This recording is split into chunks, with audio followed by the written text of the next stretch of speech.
Hello everyone, আশা রাখছি তোমরা অনেক ভালো আছো। আজকে আমরা এই ভিডিওতে কিছু জিকে কোশ্চেন নিয়ে আলোচনা করব, যেগুলো বিভিন্ন কম্পিটিটিভ এক্সামে এই জায়গাগুলো থেকে আসে, আর তাছাড়া তোমাদের এমনি জেনে রাখা দরকার। দেখো, বর্তমানে ওয়ার্ল্ডের টোটাল কান্ট্রি আছে, মানে টোটাল দেশ আছে 195টা। এই যে 195টা দেশ আছে, তার মধ্যে সব থেকে বড়ো দেশ হচ্ছে এরিয়া ওয়াইজ ক্ষেত্রফলের দিক দিয়ে, সেটা হচ্ছে তোমার রাশিয়া। এবং সব থেকে ছোটো দেশ হচ্ছে ভ্যাটিকান সিটি। এখান থেকে কোশ্চেন আসে।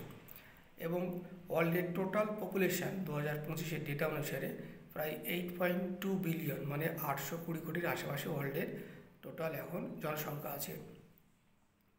ভারতবর্ষ এরিয়া ওয়াইজ ওয়ার্ল্ডের দিক দিয়ে যদি দেখা যায়, তাহলে ভারতবর্ষের এরিয়া ওয়াইজ ভারতবর্ষের স্থান হচ্ছে 7 নম্বর। আমাদের ভারতবর্ষের টোটাল স্টেট মানে রাজ্য আছে 28টা, এবং কেন্দ্রশাসিত অঞ্চল আছে 8টা। এই যে 28টা রাজ্য আছে, 28টা রাজ্যের মধ্যে সব থেকে এরিয়া ওয়াইজ বড়ো রাজ্য হচ্ছে তোমার রাজস্থান, এবং এরিয়া ওয়াইজ ছোটো রাজ্য হচ্ছে গোয়া। এবং কেন্দ্রশাসিত অঞ্চলের যে 8টা কেন্দ্রশাসিত অঞ্চল আছে, তার মধ্যে সব থেকে এরিয়া ওয়াইজ বড়ো কেন্দ্রশাসিত অঞ্চল হচ্ছে জম্মু অ্যান্ড কাশ্মীর, এবং সব থেকে ছোটো হচ্ছে লাক্ষাদ্বীপ। পপুলেশন ওয়াইজ যদি দেখা যায়, আমাদের ভারতবর্ষের যে রাজ্যে সব থেকে পপুলেশন বেশি সেটা হচ্ছে তোমার ইউপি, উত্তরপ্রদেশ, এবং পপুলেশন সব থেকে কম আছে সিকিমে।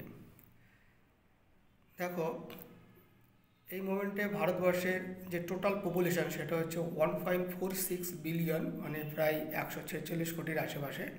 এবং চায়নার পপুলেশন হচ্ছে 1.41 বিলিয়ন, মানে প্রায় 141 কোটির আশেপাশে। এর আগে চায়না পপুলেশন ওয়াইজ ওয়ার্ল্ডে 1 নম্বর ছিল, কিন্তু 2025-এর ডেটা অনুসারে আমাদের ভারতবর্ষ ওয়ার্ল্ডের টোটাল পপুলেশন হিসাবে আমাদের ভারতবর্ষ আগে চলে এসেছে। মানে ওয়ার্ল্ডের টোটাল পপুলেশন আছে আমাদের ভারতবর্ষের সব থেকে বেশি, এবং চায়নার সেকেন্ড পজিশন চলে গেছে। চায়নার পপুলেশন হচ্ছে 141 কোটির আশেপাশে, এবং আমাদের ভারতবর্ষের পপুলেশন হচ্ছে 2025-এর ডেটা অনুসারে 146 কোটির আশেপাশে। তো ডেটাটা চেঞ্জ হয়ে গেছে, যে ওয়ার্ল্ডের সব থেকে পপুলেশন আছে যে দেশের সব থেকে বেশি, সেটা হচ্ছে তোমার এখন বর্তমানে 2025-এর ডেটা অনুসারে 2025-এর ডেটা অনুসারে ইন্ডিয়াতে সব থেকে পপুলেশন বেশি আছে, এবং চায়নার সেকেন্ড পজিশনে চলে গেছে। তারপরে দেখো, আমাদের ভারতবর্ষের যে রাজ্যে সব থেকে লিটারেসি রেট বেশি সেটা হচ্ছে তোমার কেরালাতে লিটারেসি রেট সাক্ষরতার হার সব থেকে বেশি, এবং বিহারের সাক্ষরতার হার সব থেকে কম। এবং পশ্চিমবঙ্গ আমাদের যে ভারতবর্ষের এরিয়া ওয়াইজ যদি দেখা যায়, পশ্চিমবঙ্গের স্থান হচ্ছে 13তম। তারপরে দেখো, আমাদের ভারতবর্ষের যে টোটাল ম্যাক্সিমাম লোকসভা সিট সেটা হচ্ছে তোমার 552টা, এবং রাজ্যসভা সিট হচ্ছে 250টা। যদি আমরা পশ্চিমবঙ্গের দিকে দেখি, পশ্চিমবঙ্গের টোটাল ডিস্ট্রিক্ট হচ্ছে তোমার জেলা হচ্ছে 23টা। এই 23টা জেলার মধ্যে সব থেকে যে বড় জেলাটা এরিয়া ওয়াইজ সেটা হচ্ছে তোমার দক্ষিণ চব্বিশ পরগনা, এবং এরিয়া ওয়াইজ ক্ষেত্রফলের দিক দিয়ে সব থেকে ছোটো সেটা হচ্ছে তোমার কলকাতা।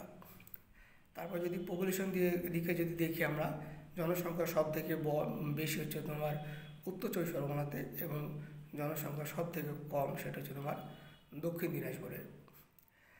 আর আমাদের পশ্চিমবঙ্গে সাক্ষরতার হার বেশি যে জেলাতে সব থেকে বেশি সেটা হচ্ছে তোমার পূর্ব মেদিনীপুর, এবং সাক্ষরতার হার সব থেকে কম সেটা হচ্ছে তোমার উত্তর দিনাজপুর। আমাদের পশ্চিমবঙ্গের টোটাল লোকসভা সিট হচ্ছে 42টা, এবং রাজ্যসভা সিট 16টা, এবং এমএলএ সংখ্যা হচ্ছে টোটাল 294টা। এই ছিল কিছু জিকে, যেগুলো বিভিন্ন কম্পিটিটিভ এক্সামের জায়গাগুলো থেকে আসে। তোমার জায়গাগুলো ভালো করে দেখে রাখবে। আর সবাই ভালো থেকো, সুস্থ থেকো। Thank you so much for watching this video.